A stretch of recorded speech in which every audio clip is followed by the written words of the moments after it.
Hai semuanya, welcome back to my YouTube channel. Nah teman-teman, di video kali ini aku mau ngebahas seputar safety di Australia.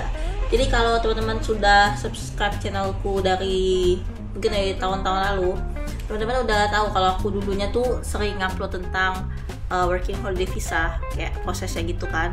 Cuman aku belum terlalu ngebahas tentang kehidupan di Australia nggak sih? Gitu ya. Nah setelah hampir 2 tahun di sini, di Melbourne khususnya, dia aku mau kasih gambaran lah ya gimana kehidupan di Australia, dan tema kali ini itu tentang safety atau keamanan di sini. Oke, kita mulai aja ya.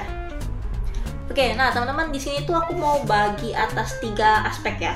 Yang pertama itu kalau dari keamanan ya, yang pertama itu tentang keamanan kita sebagai orang.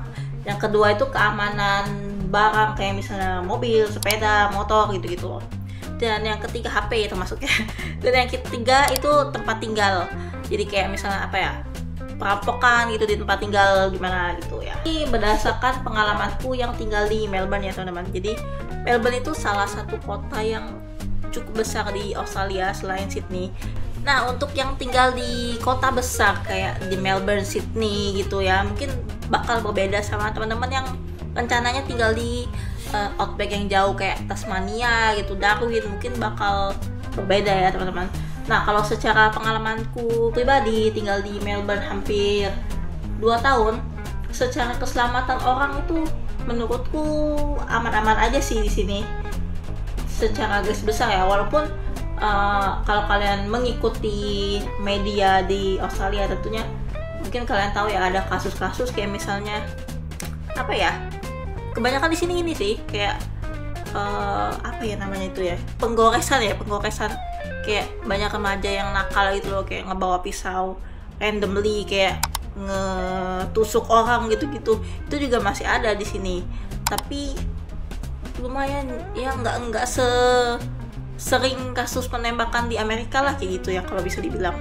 Cuman mungkin lebih ke ini ya, kalau perspektif cewek emang ada cewek sih di mana-mana emang ada kurang aman sih kayaknya gitu ya. Dan ya kalau kayak misalnya temanku yang tinggal dulu di Singapura dengan dibandingin dia tinggal di sini sekarang, itu dibilang amanan Singapura kalau buat cewek.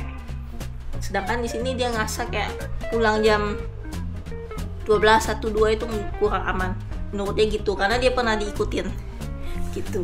Nah next, kalau soal barang ya, misalnya kayak mobil itu di sini lumayan sering loh ternyata kasus pencurian mobil ya. Apalagi kalau mobil kalian tuh mobil yang high end lah ya, kayak misalnya yang mahal-mahal lah, mobil sport gitu. Itu lumayan sering kasusnya pencurian kayak gitu. Cuma kalau mobil-mobil biasa gitu agak jarang sih, tapi ada juga kasus. Ini orang yang aku kenal itu dia cerita kalau mobilnya itu diambil lah, dibobol gitu waktu saat dia hiking di tempat yang emang jarang orang hiking gitu. Ya hilang mobil sama anjingnya di dalam mobil juga hilang aja kayak gitu. Dan sini nih kebanyakan kayak kenakalan remaja gitu ya. Jadi kayak orang iseng gitu loh, maling mobil tuh bukan buat dijual kebanyakan ya. Jadi kayak maling mobil terus dibuang gitu loh, ditaruh di hutan mana gitu. Jadi ya kebanyakan remaja-remaja nakal sih kalau kayak gitu. Nah soal mobil aku juga punya pengalaman ya. Jadi kaca mobil belakang itu beberapa bulan lalu pas kita ke perpustakaan itu kan kayak ditinggal 1-2 jam lah gitu ya. Pas balik lagi itu kaca belakangnya itu udah pecah. Nanti aku kasih fotonya. Jadi nggak, bener-bener sampai sekarang tuh masih misteri gitu loh, ini orang iseng mecahin kaca apa gimana, karena ya emang nggak ada barang sih di mobilnya. Tapi juga nggak ada tanda-tanda orang ngebuka mobilnya gitu loh. Emang kacanya pecah aja gitu, kayak orang kayak dilempar batu gitu loh. Tapi ya gitu deh teman-teman. Nah di sini memang juga banyak kasus kayak kaca mobil dibobol, barang diambil, itu juga ada sebenarnya. Cuman emang nggak terlalu sering-sering amat sih gitu, menurutku sih nggak terlalu sering ya.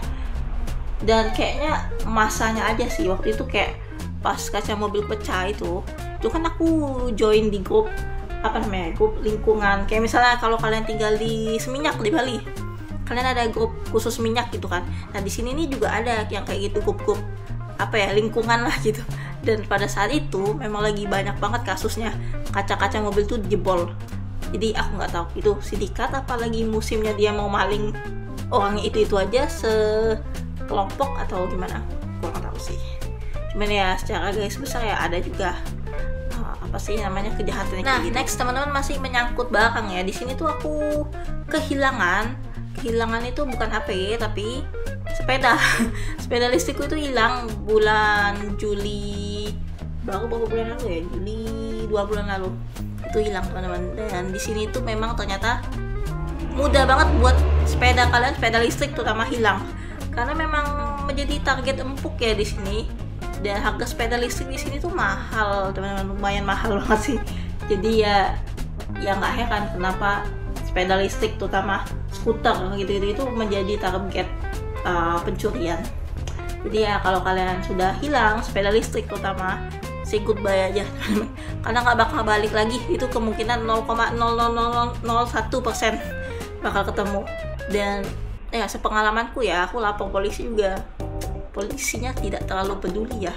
Beda sama kehilangan mobil atau pas kaca mobil kita pecah itu 3 hari kemudian polisinya email proses apa sih namanya, updatean kasusnya gitu. Mereka cek CCTV bla bla bla. Tapi kalau sepeda itu benar-benar nggak ada update sama sekali. Dia ikhlasin aja kalau emang sepeda kalian hilang di Australia gitu deh. Kalian mungkin terlalu kebanyakan ya kasus sepeda hilang. Oke, next tentang tempat tinggal ya teman-teman. Nah, aku ada cerita nih tempat tinggal. Jadi dulu pas aku sewa tempat yang sebelum tempat tinggalku sekarang ya, itu pas aku tinggal di sana itu mereka bilang ini tetangga yang bawah ya bilang kalau 2 bulan sebelum kita pindah itu unit mereka tuh dibobol maling teman-teman. Jadi di Australia itu masih banyak kayak apa namanya ya, apartemen lama gitu kan, dan yang kayak nggak ada CCTV, terus pintunya bukan yang aman, pintu yang mudah dibobol itu loh, itu banyak banget masih bangunan-bangunan tua kayak gitu. Dan maka dari itu ya ada keamanan kalau emang kalian tinggal di tempat kayak gitu ya susah gitu loh. Kecuali kalian tinggal di apartemen yang udah modern ya, CCTV-nya banyak, terus kayak kuncinya yang otomatis lebih canggih, itu mungkin resiko kecil lah ya kemalingan gitu. Cuman kalau kalian tinggal di tempat yang masih manual nih ya, terutama untuk rumah gitu ya, itu ya kada ikhlasin aja kalau misalnya kemalingan ya, karena memang di sini banyak sih kayak ngebobol rumah gitu. Apalagi kalau mereka tahu penghuninya sedang berliburan ke luar negeri, keluar kota yang lama gitu, mereka tuh kayak udah tahu gitu. Jadi teman kerjaku juga ada yang kayak gitu. Jadi waktu dia liburan ke Eropa 2 minggu, di tengah-tengah itu rumahnya dibobol maling. Jadi kartunya dipakai gitu-gitu loh, sepedanya hilang. Jadi ya secara garis besar sih mungkin kriminalitas tuh di negara manapun ya sama aja sih teman-teman.